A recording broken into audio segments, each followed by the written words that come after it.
pengen hidup yang aman, tapi tahu nggak, yang paling seru itu justru hidup sebagai perintis. Nggak ada yang nentuin arah, nggak ada yang menjamin hasil, tapi justru itu asiknya. Kamu sekarang nggak tahu bakal jadi apa, tapi kamu tahu kamu sedang menjadikan sesuatu. Perintis itu tidur paling malam, bangun paling pagi.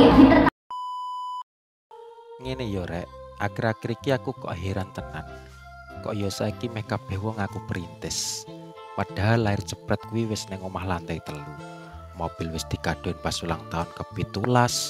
Liburan neng Bali kaya neng alun-alun. Tapi nek di podcast ngomongnya, saya bukan pewaris, saya perintis. Aduh. Loh, mas, sampean itu tidurmu pasti miring ya. Sampean kuwi perintis opo perintis kapten yo.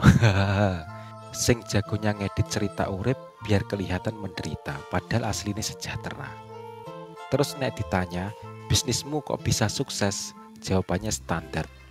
Karena kerja keras bukan karena warisan. Waduh.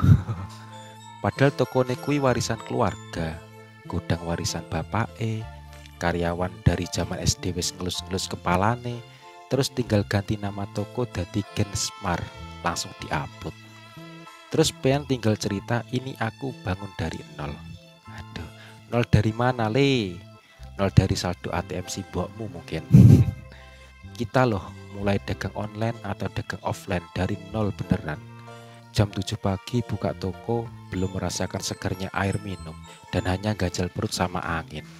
Packing bareng sambil gendong anak, ngirim paket saja sambil ngutang ongkir.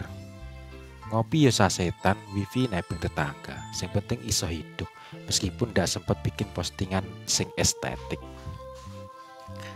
Perintis beneran kuwi ra sempet bikin konten yang full senyum le.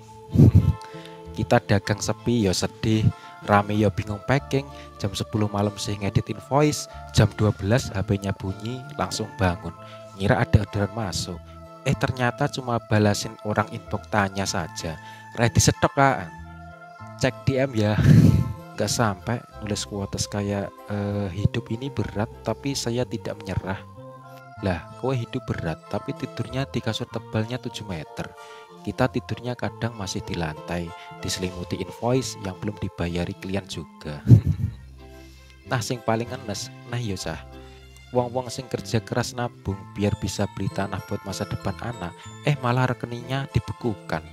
Dikira mencurigakan, padahal itu tanah kosong emang sengaja kosong buat nabung jangka panjang.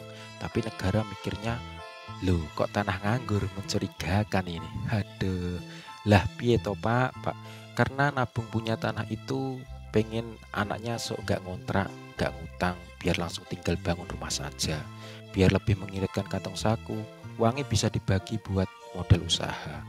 Malah disamakan kayak koruptor sing simpen villa ning Swiss. Koruptor duwe villa 7 lantai bebas, gak ada kabar dan berita aneh-aneh. Wong desa duwe tanah kosong sithik wae, wis diincer malah disita. Iku loh pak, tanah kuburan nganggur, pirang-pirang tahun sita saja tuh. Akhirnya rakyat pada demo, tapi demonya lewat online. Bikin thread video sampai trending karena ada korban. Orang mau operasi karena sakit parah gak ada biaya dan mau ambil uang di rekeningnya sendiri, malah kena blokir rekeningnya.